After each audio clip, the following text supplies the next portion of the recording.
Hello, line 4. Who's this? Hello, it's David Hello. in Poland. Oh, yeah. I haven't been able to listen because I'm on the road, but I thought I'll ring in on the off chance and see if there's anything going on that I could add something to.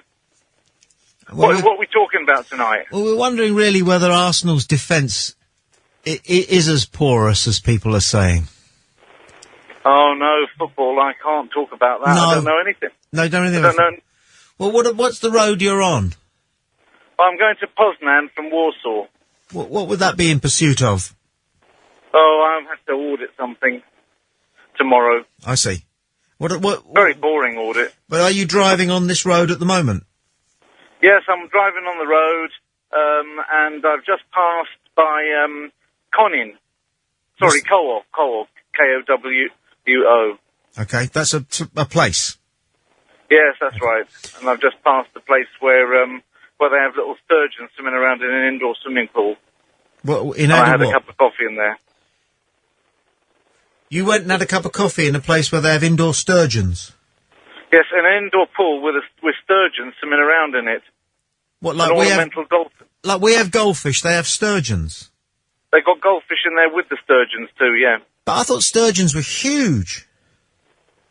These are smallish. They're about 3 times bigger than the goldfish, but they got the mouth on the underside, so they can't eat the goldfish. They need to eat smaller things than that. The goldfishing with them are big as well. Would they? So they would actually go at these goldfish if their mouths were on the right side of their head? Well, I think any fish will eat any fish, isn't it, if it can get it in its mouth? It's not like on land animals where you've got carnivores and herbivores. I think with fish, if it'll fit in another fish's mouth, that's fair game. We know that fish dump, but do they have to urinate as well? Do we know? I think that it depends. I think that fish in the sea have got this osmoregulasis business, haven't they? So they've got to excrete an awful lot to get rid of the salt water. Yes. Whereas fish in the rivers, they've got the opposite problem. Yes. I think it's all about our plasma being 9 parts per thousand. Anything higher than a lamprey of salt. Which king was it who died of a surfeit of lamprey? King Henry VIII. No, it wasn't King Henry VIII. He died of syphilis. I think it was King Henry VIII that died of a surfeit of lampreys. No. He might have had syphilis at the same time. No, he didn't. The one doesn't exclude the other. No, he died. He was 53, Henry VIII, and he died probably of complications set him from those terrible leg ulcers that he developed from the age of 33. Well, he was such a fat lad that he was lucky he didn't get diabetes. Do you know that in 3 years, apparently his waist size increased 17 inches? Now, that does take some going, and they said that it would take 3 good stout men to fit into one of his pairs of trousers. He was a fat lad, wasn't he? Yeah, and they say, and the government of this country treat it as though obesity is just a modern thing. But if you were around in the days of King Henry VIII, it would have been extremely fashionable at court to have had a very large girth, as I think they called it. But it was he lived such a sort of tale of two halves, his life, because as a boy and as a young man, he was well-read, academic, athletic, benevolent, quite conspicuously inspirational and humanitarian. And then something happened around about the age of 33, and he just turned into the blackest soul. Some of the executions that he devised for some of his enemies were so grotesque, I won't contaminate you by telling you what they are, and I wish I didn't know, because I've got the picture in my mind. Apparently he did have syphilis. Right. Because if you look at his progeny, a lot of them, the line that followed him suggested that he was the Tudors. A syphilitic. Well, he didn't have any grandchildren for a start. Right. And he barely managed one surviving child, if I'm right. I think I'm right. Was it Elizabeth I? Was it? I think it was. That was about the size of his... Well, she was tremendous, wasn't she? But she didn't have any offspring herself. No. I wonder if she was a lesbian. She might have been. You never know. But she favoured Raleigh, didn't she? In a way. Or was it not Raleigh? It was what was the name? Begin with W, that guy. Oh, no, I can't remember his name offhand. I went to a guy at school who had exactly the same surname, and I can't remember it. Began with W. Was he he was began with W. a privateer as well? Essex. No, She fancied I Essex. Think he was, I don't think he was on the seas much, but, like Raleigh, but, Walshingham. Walsingham. Of course it Got was. there in the end. Yeah, Basil Rathbone always played him. Did he? In the Okay. films. Yes. Aren't we two blokes talking absolute crap here at the moment? It's fantastic, isn't it? It certainly is. It's brightening up your journey to, where is it? Gdansk? No. No, I'm going to Poznan. Poznan, that's right. Yeah. What can you Poznan, see? yeah. What can you see? Presumably it's pitch black, and it must be, what, is it about 1 in.the.morning where you are? It's 9 minutes past midnight. Okay. And what can you see? I can see the road ahead is fairly well lit. It's slightly damp, but it's 3 degrees. I've got a car in front of me with a Watswavic registration plate driving very slowly. Yeah. I'm driving slowly because I'm on the phone. I don't want to tempt Providence. Yeah. No, it's all very nicely lit. I can see on either side of the road, it's like it's a single carriageway road. Mm. The middle part of it is all sort of built up so that you can easily cross only half and then the other half. I've got a Catholic church just coming up on the left-hand side of the modern type. I think that they built these under the communist period to frighten people away from the church. It's horrible architecturally, I have to say, not up to scratch at all.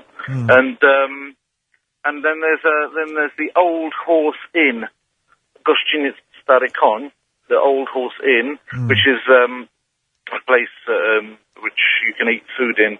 Just come up past it, and I've just got the Konin's signpost, which is just coming into the town of Konin. So it's all nicely lit, and there's a sort of housing estate coming up on the left-hand side. Beautiful. How long is it going to take you to get to where you're going? Well, after Konin, you've got the motorway, because this is... actually, I could have gone on the motorway pretty much a lot longer than this, but I haven't been down this road for so long that I thought I'd go the non-motorway, or the route with less motorway on it tonight. More interesting, isn't it? More interesting. It is actually more interesting. And I haven't been on it for so many years. I just fancied a bit of a trip down memory lane. Lovely. And I'm just passing on the right the statue of the horse, which is at the gates of Konin, as it were, because Konin actually means the city of the horse. Okay. Can I ask you a question? Sure. Do you ever suspect that some Polish people, when they find out that they're getting a non-Polish accountant, do you ever suspect that they sort of say to themselves, well, why can't we have a Polish accountant, and who is this bloke over here doing Polish accountants out of a job? Well, I don't really do Polish accountants out of a job. When I first came over here, it was sort of at the end of communism. People didn't know how to do this profession in a free market economy. So I've trained up so many people. I've created work for an awful lot of people, and I've encouraged investment in this country to the tune of about 600 to 700 jobs in my time. So Do you encounter any kind of prejudice or None suspicion at all. about you? No? None at all. Poles have always been absolutely welcoming. The only people that have ever suggested I might not like to be here have been people from America who've been foreigners here themselves and have thought to tell me that I shouldn't be so comfortable here. And I've just told them, you can bog off because I'm a European and this is the European Union.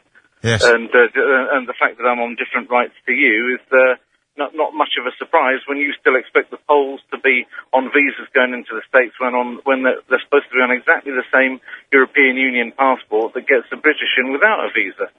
And what are the issues that the Poles in the street, the Polish plumbers and the Polish builders and things, what are the issues that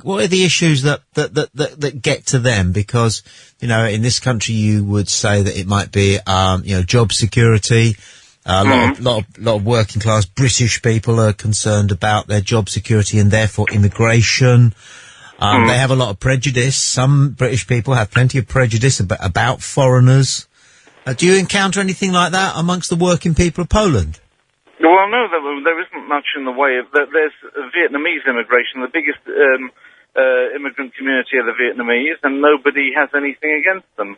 Why would Mind that be? you- Why would Vietnamese want to go to Poland? Well, why do these the Vietnamese boat people, they went, I mean, we're talking about the people. I mean, you know, Tommy, how it is with these Vietnamese boat people. They simply set off in boats, not even knowing where they would end up, simply trusting themselves to the waves, rather than stay in Vietnam. So, Forgive you know, my geography, but what route would that be then, by boat from Vietnam to Poland? Well, they get picked up, don't they? You don't actually sail in a little sort of raft all the way from Vietnam to anywhere. These people got picked up, didn't they, in international waters? I don't know. You're telling me stuff I didn't know. So they got picked up, what, by Polish ships? Well, they're the same sorts of people that were in boats, but in some cases they weren't in boats.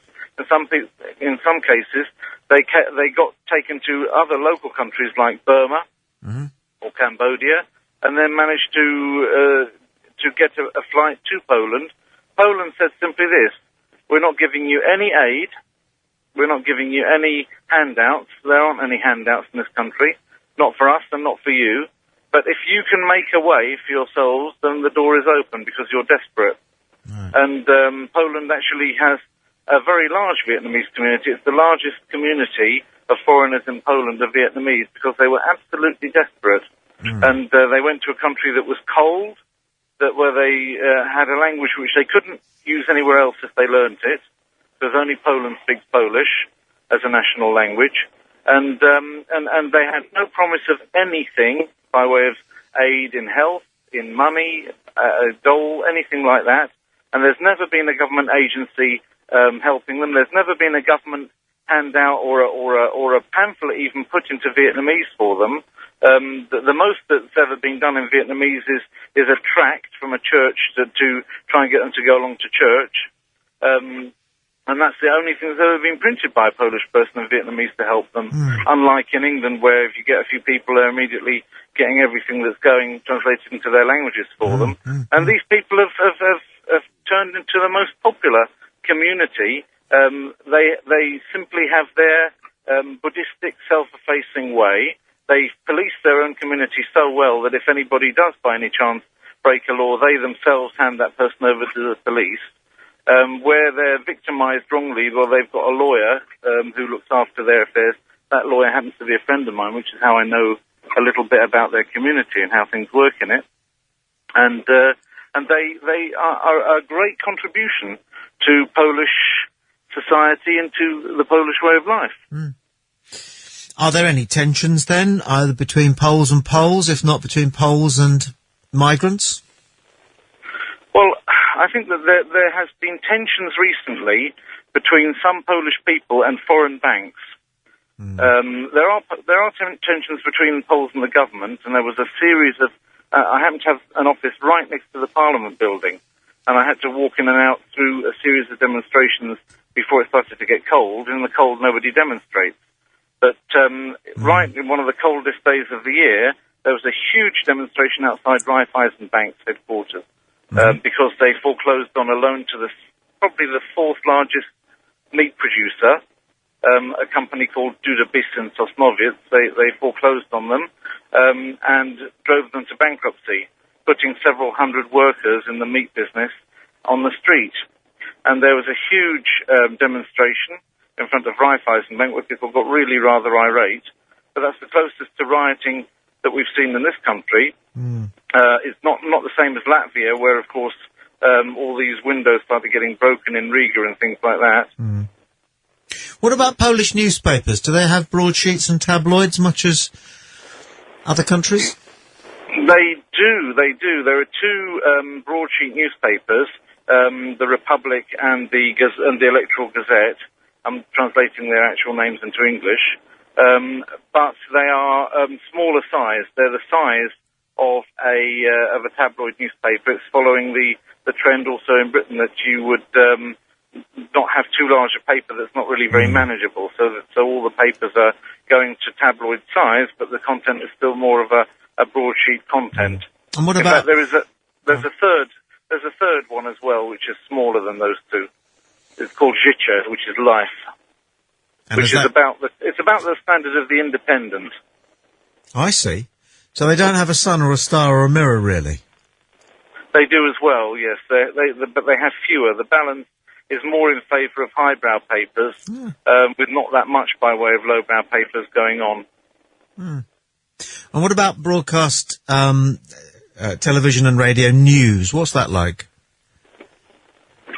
Well, it's pretty good, but it's very Polish-centred, so that no matter what's going on in the world, you'll find that they pretty much start off with a Polish story at the beginning. Yeah. Unless it's anything to do with the Vatican, in which case that will be at the beginning. Oh, really?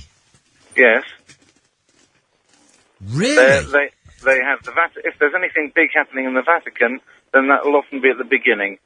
I mean, even something like the Urbi et Orbi speech of the Pope every year, that usually comes right at the beginning of the news, and if the Pope does anything interesting, then that'll come right at the beginning. Another thing which is strange in the news is that any kind of church holiday gets a mention in the news. Any kind of?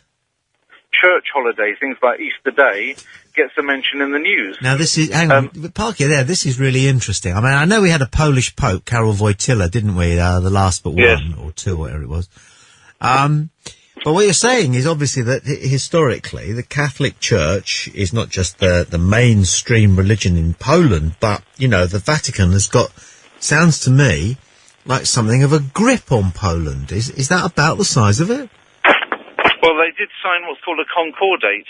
So the whole of the Polish state has signed a concordate, which means that they are actually in concord with the Vatican. So that they will be, as it were, spiritually allied with the Vatican. Did this relationship go back before we had a Polish Pope, so that might have actually fast-tracked him into the Vatican, or is this a reasonably recent alliance?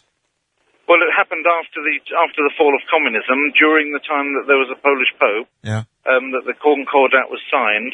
But prior to the Polish Pope, the Poland was under communism. Yeah. There had been a lot of Italian popes, one after another, for many, many years. And the Vatican decided, we need a Polish Pope, because Poland is the big.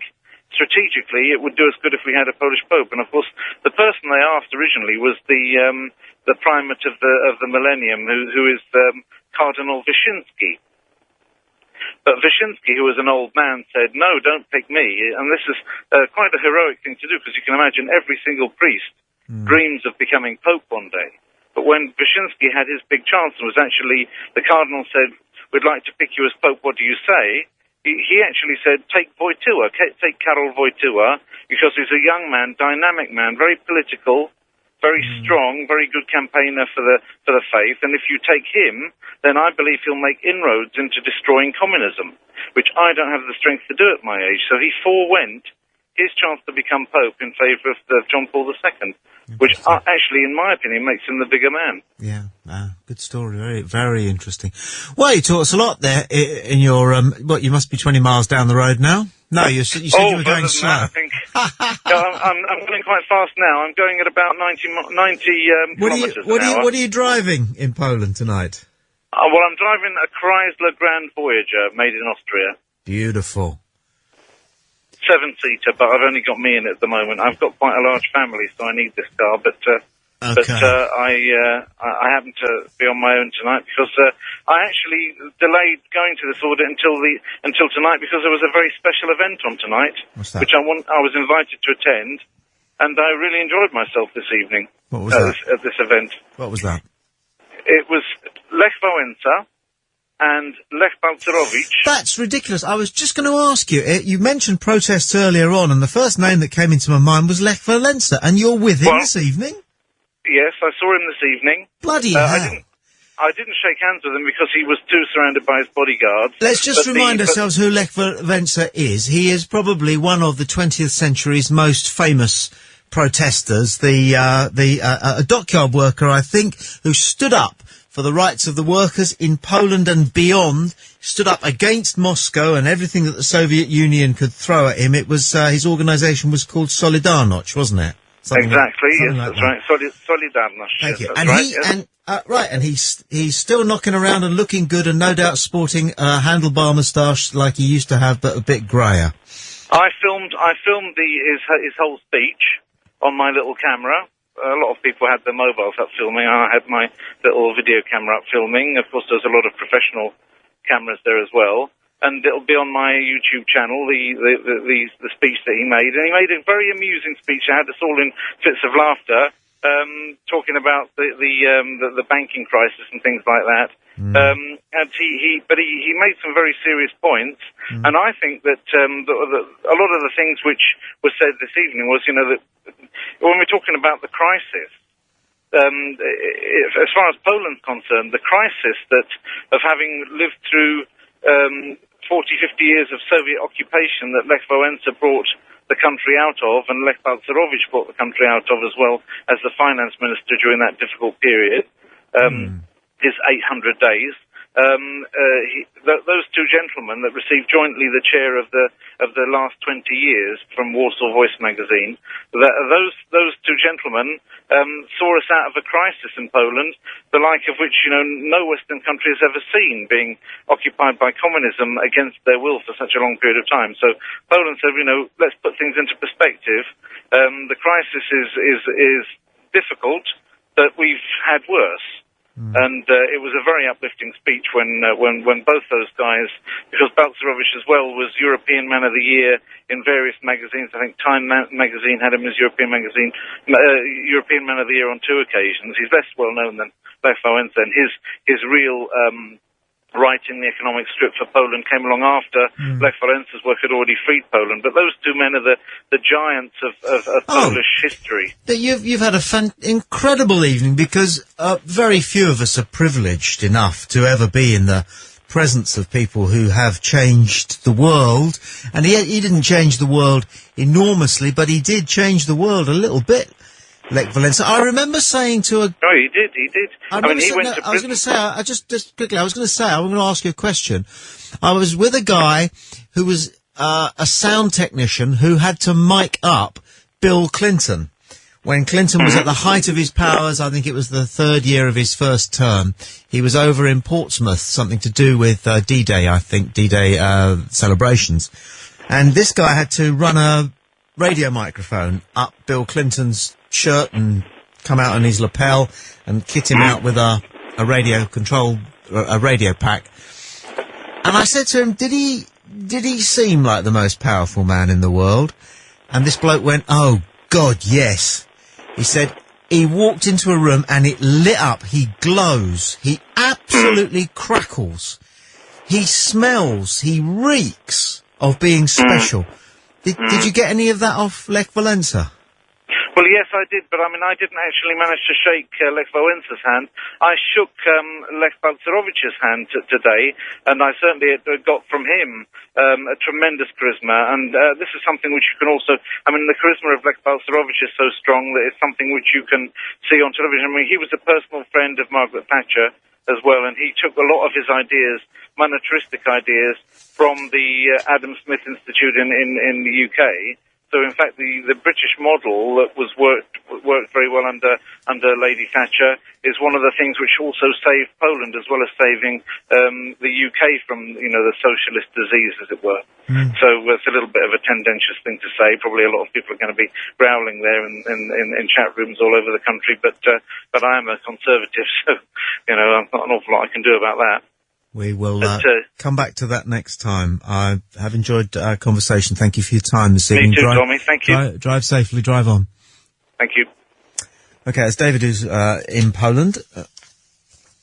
Telephone number is 01243 55 60 60. Email address studio@playradiouk.com. With any thoughts. If you're podcasting this, there is a separate email address if you want to get in touch and remind me which podcast it is that you're referring to, or if you just want to pass comment on X, Y, and Z, anything at all. Your news, goodness.